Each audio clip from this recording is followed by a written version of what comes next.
Like, subscribe, share, comment, all that good stuff. Help promote and rank up my channel and you put the U in YouTube. So we're reviewing Cruella 2021 release based on Disney villain for some reason. But a new day brings new opportunities.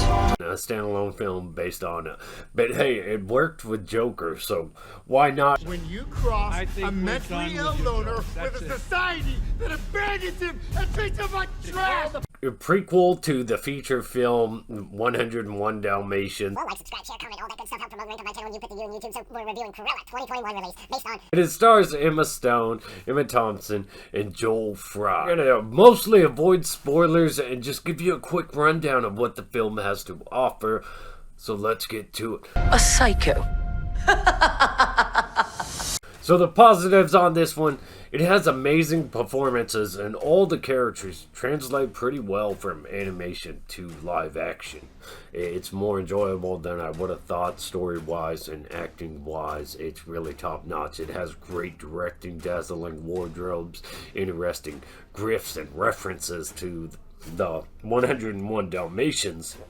And there are really interesting, compelling twists and turns throughout the movie that keeps you guessing as you go along. There's solid comedic moments dressing up like little dogs and them having their role to play in these kind of fashion heists. Is really interesting stuff.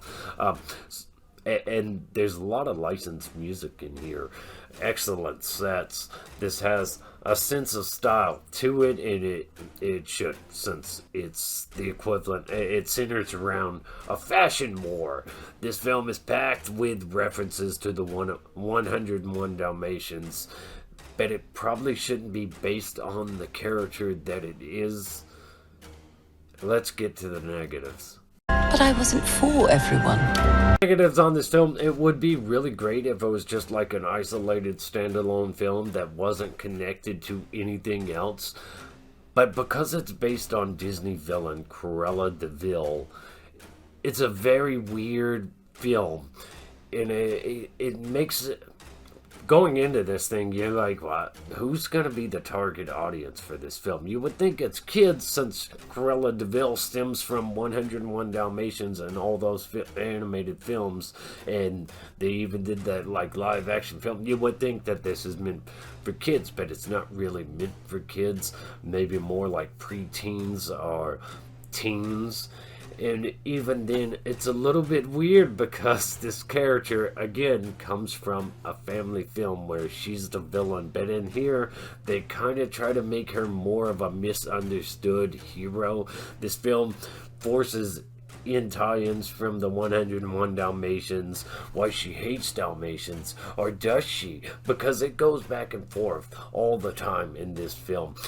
It just, Cruella is someone we should sympathize with, kids should root for, or is she a psychopath that uses everybody around her and treats them like crap, just like the villain of the story? Who is this for? Should we be sensitive and understanding towards someone just because they have a mental illness? From the very beginning, I realized I saw the world differently than everyone else.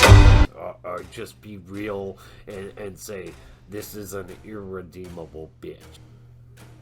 Just goes back and forth with Cruella. Is she good or bad? This doesn't seem like she will go on to try to murder puppies, so are they going to do sequels that sort of retcon that? Because it doesn't feel like the same character. If it's a standalone story where it has nothing to do with the 101 Dalmatians, then this movie is absolutely great as an isolated standalone story that's not a part of that. But because it's something that really ties into all that, it's not that great. And the pacing, the structure of this story, it's a bumpy road.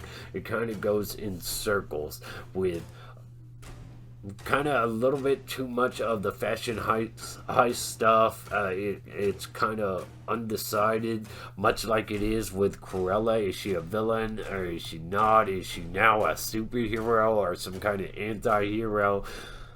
it's a bit bipolar and a bit jarring. Let me know what you thought of Cruella. I give it a 6 out of 10. I'd rank it higher if it was not directly related to like 101 Dalmatians, and if she wasn't the villain we know she goes on to be, where she wants to skin puppies. 6 out of 10. Let me know your thoughts and opinions. Fake Goodwin here. Eventually we will. Great acting in here. Solid jokes. All that good stuff. Like sets, wardrobes, all that.